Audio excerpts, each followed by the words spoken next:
성경 말씀 예레미야 24장 1절에서 10절까지 말씀 교독해 올립니다. 바벨론의 느부갓네살 왕이 유다 왕 여호야김의 아들 여고냐와 유다 고관들과 목공들과 철공들을 예루살렘에서 바벨론으로 옮긴 후에 여호와께서 여호와의 성전 앞에 놓인 무화과 두 광주리를 내게 보이셨는데, 한 광주리에는 나빠서 먹을 수 없는 극히 나쁜 무화과가 있더라. 여호와께서 내게 이르시되 이레미야야 내가 무엇을 보느냐 하시매 내가 대답하되 무화과이온데 그 좋은 무화과 나무는 극히 좋고 그 나쁜 것은 아주 나빠서 먹을 수가 없게 나쁘나이다 하니, 여호와의 말씀이 또 내게 임하니라. 이르시되 이스라엘의 하나님 여호와께서 이와 같이 말씀하시니라. 내가 이곳에서 옮겨 갈대아인의 땅에 이르게 한 유다 포로를 이 좋은 무화과 나무같이 잘 돌볼 것이라. 내가 그들을 돌아보아 좋게 하여 다시 이 땅으로 인도하여 세우고 헐지 아니하고 심고 뽑지 아니하겠고, 내가 여호와인 줄 아는 마음을 그들에게 주어서 그들이 전심으로 내게 돌아오게 하리니 그들은 내 백성이 되겠고 나는 그들의 하나님이 되리라. 여호와께서 이와 같이 말씀하시니라. 내가 유다의 왕 시드기야와 그 고관들과 예루살렘의 남은 자로서 이 땅에 남아 있는 자와 애굽 땅에 사는 자들을 나빠서 먹을 수가 없는 이 나쁜 무화과 같이 버리되 세상 모든 나라 가운데 흩어서 그들에게 환난을 당하게 할 것이며, 또 그들에게 내가 쫓아보낼 모든 곳에서 부끄러움을 당하게 하며 말거리가 되게 하며 조롱과 저주를 받게 할 것이며, 내가 칼과 기근과 전염병을 그들 가운데 보니 그들이 내가 그들과 그들의 조상에게 준 땅에서 멸절하기까지 이르게 하리라 하시니라. 아멘. 오늘도 우리의 다가올 시간들 가운데서도 신실하신 섭리와 은혜로 계획하고 준비하신 하나님 가운데서 복된 하루 되시기를 간절히 소망합니다.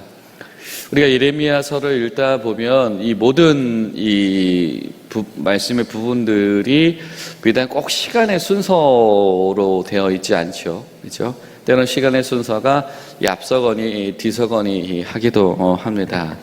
그래서 우리는 어떤 단순히 시간의 흐름보다는 그 메시지에 집중하면서 예레미야서를 읽어 나갈 때에 더 깊은 은혜 가운데 갈 수 있습니다. 이 예레미야서 24장도 이 마찬가지입니다. 바로 앞에 나오는 23장보다는 그 앞에 있는 22장에서 말씀이 연달아서 이어지고 있습니다. 이 바벨론의 느부갓네살 왕이 침공해서 여호야김이 폐위되어지고, 그리고 백성들의 의지로 뽑았던 이 여고냐라고 하는 여호야긴 왕이 강제로 바벨론 이 포로기 명단에 포함이 되어지고, 그리고 시드기야라고 하는 왕이 세워지는 그 시점의 이야기, 바로 그 시점에 담고 있는 것이 바로 오늘 우리가 읽은 본문 24장입니다. 그러고 보면 이 바로 뒤에 나온 25장보다도 사실은 좀 더 후대에 관련된 메시지를 전하고 있습니다. 우리가 이렇게 생각할 수도 있습니다만은 그냥 오늘 메시지 자체에 좀 우리가 집중해서 하나님께서 이 말씀을 하시는구나 라고 하는 것을 우리가 좀 바라볼 필요가 있습니다. 자, 포로로 끌려가는 이들과 남겨진 이들이 생기기 시작하는 시점입니다. 포로로 끌려간 왕족과 남겨진 왕족의 이 두 갈래의 길이 생겨지는 시점이지요. 그리고 이때부터 10여 년 정도 지나게 되어지면 유다 왕국은 또다시 그 바벨론에 의해서 철저하게 멸망당하게 되어집니다. 근데 그 10년의 이 분기점에 세워지는 이 길에 서 있는 사건이 바로 이 끌려간 이들과 또 남겨진 이들, 예레미야는 끌려간 이들과 동행한 것이 아니고 남겨진 이들과 동행을 하게 되어지죠. 자, 그 10년 가운데 무슨 일이 있었냐? 이 바벨론에서 내전이 일어납니다. 그래서 혼란의 전국이 찾아오죠. 그러다 보니까 이 유다에서 이것을 굉장히 정치적인 기회로 받아들이고 그 바벨론과 대항하기 위한 지역 국가들 또 부족들하고 소위 이 정치적인 연합과 연맹을 결성하려는 시도를 막 하기도 하고요. 내부적으로는 이 백성들을 단합시키고 또 이 시드기야 왕의 왕권을 강화하기 위해서 이 선지자들이 괜찮다라는 메시지를 전하기 시작을 합니다. 지금 포로로 끌려간 사람들하고 달리 지금 남아있는 사람들에게는 아무런 어려움이 생기지 않을 거다. 지금 하나님이 우리 편이다. 우리는 그 어려운 시절도 겪어내지 않았냐. 그러니까 지금 저 바벨론 이제 우리 앞에서 우리를 개 위태롭게 하지 못할 거다라고 하는 이런 메시지를 전하면서 그 와중에서도 아니다. 분명히 하나님이 계획하신 심판의 시간표는 가고 있다라고 외치는 예레미야를 여전히 박해하고 또 여전히 예레미야를 핍박하는 바로 그런 10년의 시기가 시작되어지는 바로 그 시점의 이야기를 담고 있는 것이 오늘의 이 본문이죠.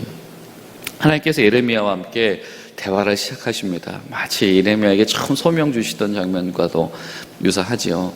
예레미야에게 두 가지를 보여주십니다. 주님께서 나를 옮기시고 보여주신다라고 하는 것이죠. 이 무화과 나무 광주리가 있다. 아주 좋은 이 무화과 나무를 담은 극상품의 무화과 나무가 담겨진 광주리가 있고, 하나는 그와 완전히 반대가 되어지는 먹을 수도 없는, 손도 댈 수 없는 아주 나쁜 이 무화과 나무가 담겨져 있다. 여러분, 무화과 나무는 이 포도나무, 그리고 올리브나무, 감람나무, 뭐 대추야자나무 이런 것과 더불어서 유대인들에게 가장 이 사랑받고 중요한 나무 중에 하나입니다. 그래서 뭐 먹을 때는 그렇죠. 이 단맛을 내기 위해서는 꼭 필요한 나무 열매이기도 하고, 또 열왕기와 같은 것을 보면은 상처를 치료할 때 사용하기도 합니다. 그러니까 무화과 나무는 아주 가까이에 있지만 꼭 필요한 것이지요.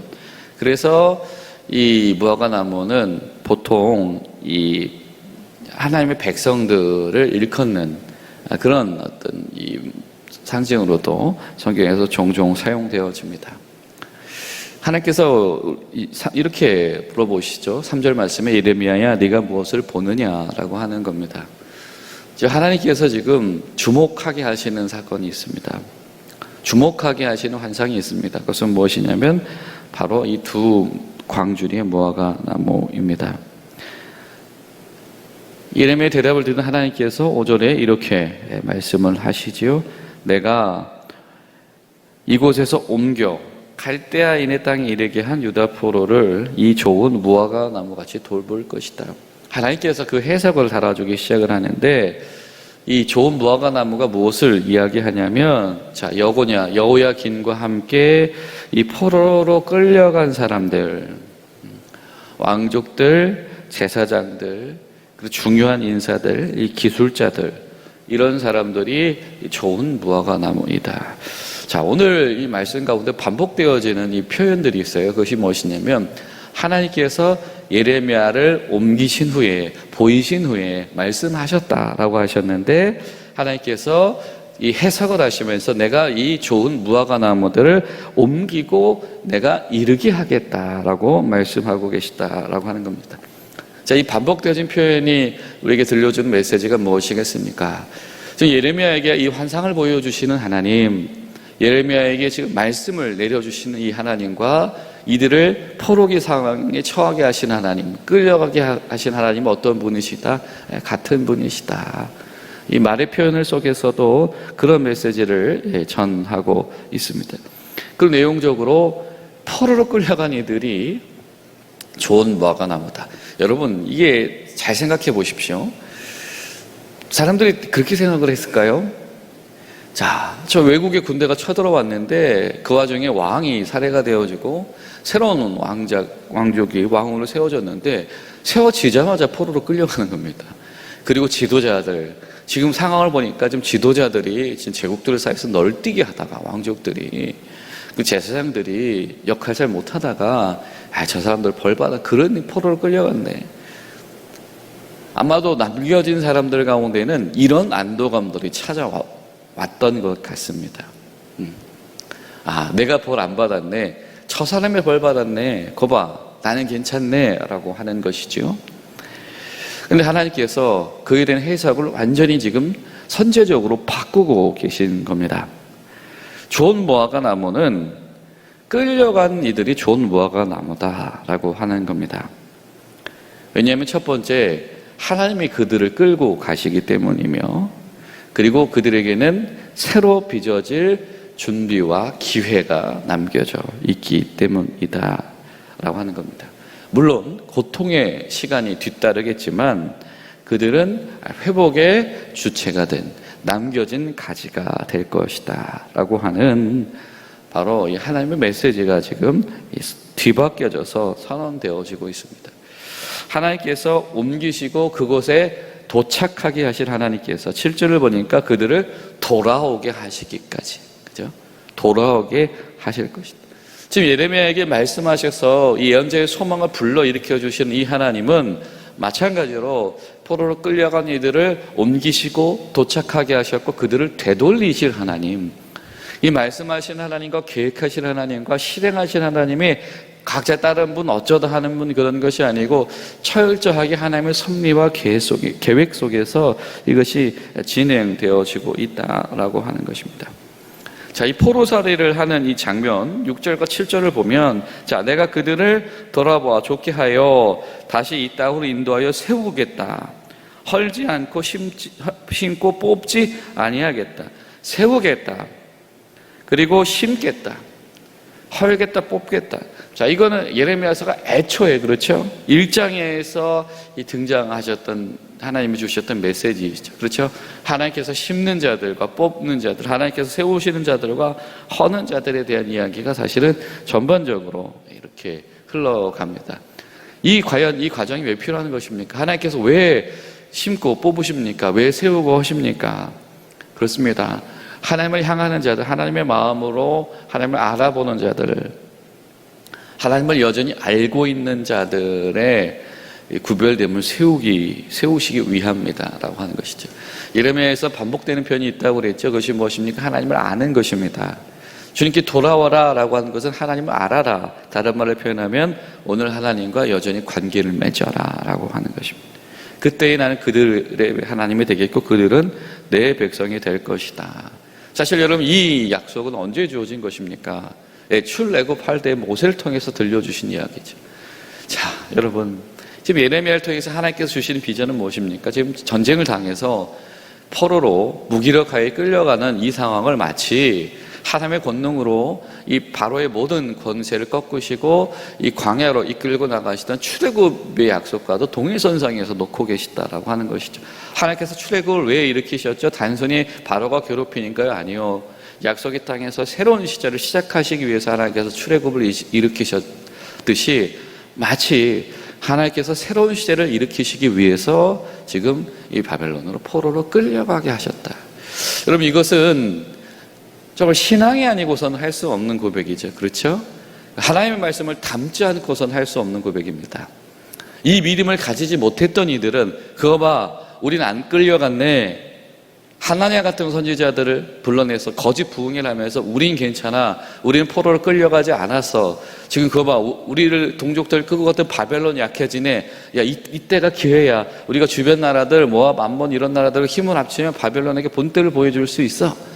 이런 궁리를 하다가 멸망하게 되어졌단 말이죠. 그러나 하나님의 말씀, 하나님의 영이 머무는 이 예레미야에게는 그것을 믿을 수 있는 은혜가 있었고, 분별할 수 있는 은혜가 있었고, 전할 수 있는 담대함이 있었다라고 하는 겁니다. 남겨진 자들 어떻게 되냐? 헛된 허영심과 자만심, 우린 괜찮은데 라고 하는 것에 마치 아주 그냥 무색하리만큼 아주 황폐하게 되는 경험을 하게 될 것이다.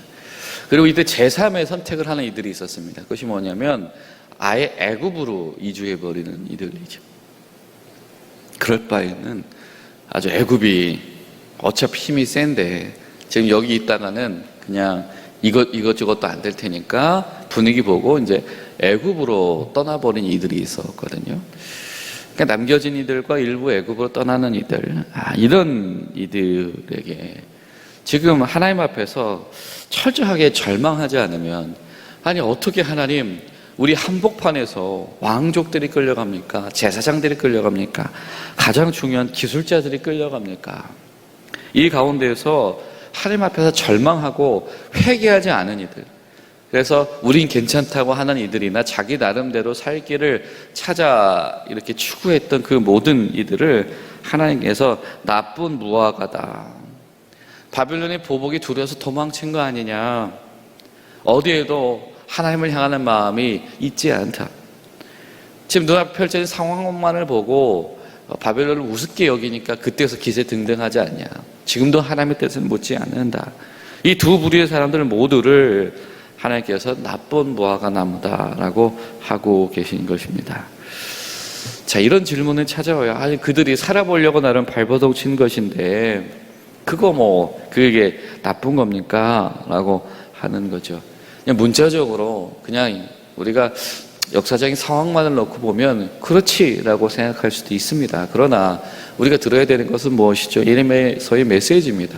도대체 그 상황을 하나님께서 왜 촉발시키셨는가라고 하는 겁니다. 아직도 자기 논리에 빠져서 이렇게 쓰는데 기회 주셔야 되는 거 아닙니까? 참여할 줄 모르고 하나님 없이 방안을 찾으려고 하는 그런 이들은 아무리 나름대로 좋은 뜻을 가지고 있었다라고 하더라도 하나님의 이 섭리하신 가운데 참여할 수 없다라고 하는 것이죠. 여러분 오늘 하루 우리 회개 없는 이 번영, 회개 없는 자고책, 또 회개 없는 나름의 이유들 속에서 하나님을 상실하고 방황하는 이들에게 주시는 주님의 음성이 들려주시는 그런 복된 하루 되시기를 간절히 소망합니다. 기도하시겠습니다. 살아계신 하나님, 오늘도 주의 말씀 우리에게 들려주시니 간절히 감사합니다. 주님, 우리 가운데에 믿음 주셔서 나쁜 무화과 나무 되지 않게 하시고 하나님께서 우리에게 주신 기회가 있다라고 한다면 하나님의 섭리 가운데서 하나님께서 남겨두시고 보관하시는 좋은 무화과 나무, 하나님께서 때로는 시련을 주셨지만 그것을 통하여서 보냄을 받은 새로운 시대를 준비하는 하나님 보시기에 아름다운 참된 무화과 나무로 준비되어지고 정돈되어질 수 있는 그런 교회 될 수 있도록 도와주시옵소서. 우월감과 자만심에 빠지는 신앙인들 되지 않게 도와주시옵시고 끝까지 하나님을 의지하고 주목하는 신앙인들 될 수 있도록 인도하여 주시옵소서. 예수님의 이름으로 기도하옵나이다. 아멘.